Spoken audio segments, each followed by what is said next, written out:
Hello everybody, this is Albert with Green Tea House. I hope you're doing well today. Today we're going to talk about 3 green teas that you should consider drinking in the midst and darkness of winter.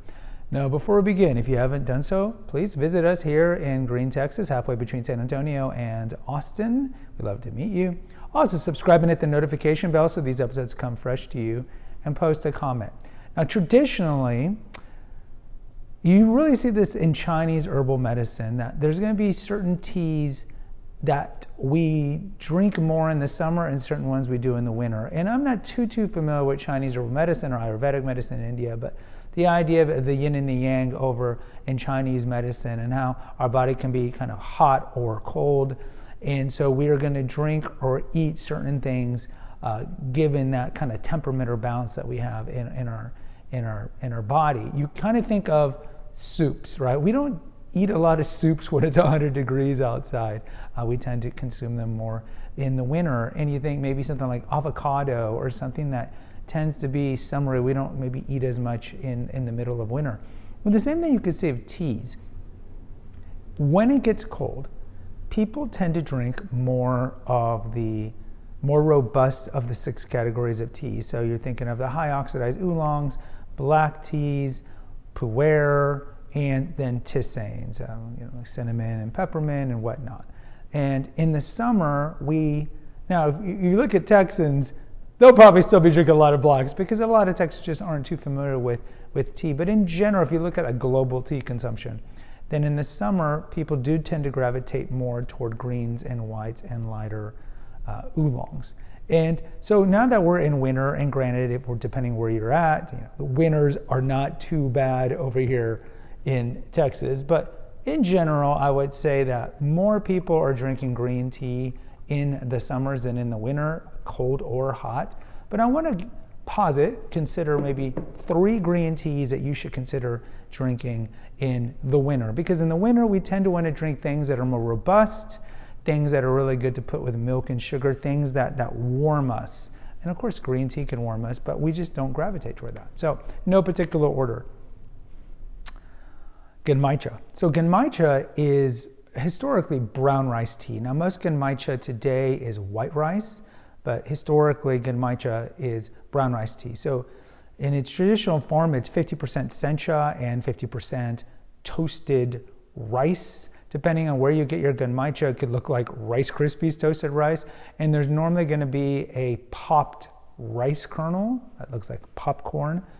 Genmaicha has historically been called the peasant's tea, but in that sencha was expensive, or even higher level teas in Japan were very expensive. So the peasants would adulterate their sencha with rice, which was much more affordable. But in fact, genmaicha, if you look at like the tea shops in Kyoto, and that's going to be the historic area of tea consumption in Japan, if you look at it, it probably hasn't been around more than 120, 30 years. It was the Kyoto tea shops that invented it around 1910, 1920. Either way, genmaicha is great in the winter because of that rice. See, the rice gives you that really kind of hearty, warm green tea that you would not be getting if you drank a Chinese green or a Japanese green.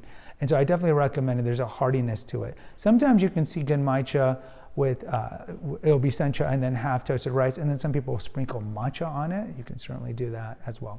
Another one is going to be ginger green. Ginger green is a great one. We sell ginger green. And ginger green itself is not necessarily a tea, but it's a very popular blend. And the reason I would recommend ginger green is because of the green. So the ginger green we do, it's gunpowder green, which is a Chinese green tea.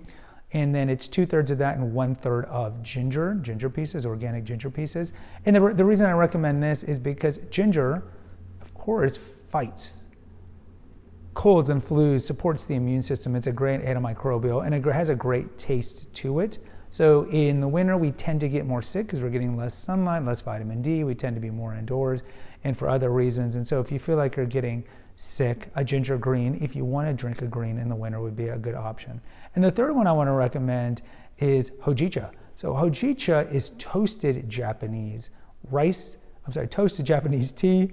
And hojicha is very roasted. It's one of the teas that I recommend when people come in wanting a a tea that kind of tastes like coffee. Like no tea is going to taste like coffee, but kind of has that maybe similitude, simulacrum to it, verisimilitude, I should say, to it, in that it has certain profiles too. And so hojicha is roasted. And so when you think of coffee, you think of that being roasted as well.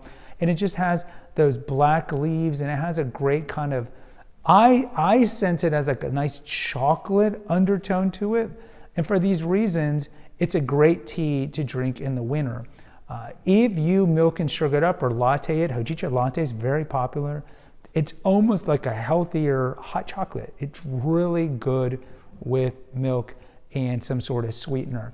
Hojicha is very low in caffeine, only has about 5 milligrams of caffeine, so it's a great drink to drink in the evening if you're caffeine sensitive.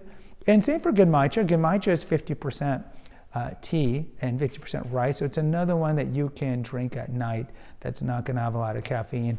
And ginger green, again, the ratio on ginger green is 2/3 green tea and only 1/3 ginger, so that's going to be lower in caffeine. Honorable mention would be kukicha, if you're ever at a place that's kukicha. Kukicha is a Japanese tea that is mostly going to be from branches and twigs. And if you remember on the episodes, or if you've been to our tea education classes on factors that affect caffeine level, one of the biggest factors is where on the Camellia sinensis plant you're getting your tea. And if it comes from the buds, for example, the buds have a lot more caffeine, so matcha and gyokuro on the Japanese side. And anything that has a lot of branches or twigs aren't going to have a lot of caffeine, so that's an honorable mention. Guys, post in the comments. I love to hear from you. Do you drink green tea in the winter? I drink it every day, but do you drink green tea in the winter? I would love to hear from you. Until next time, take care and God bless.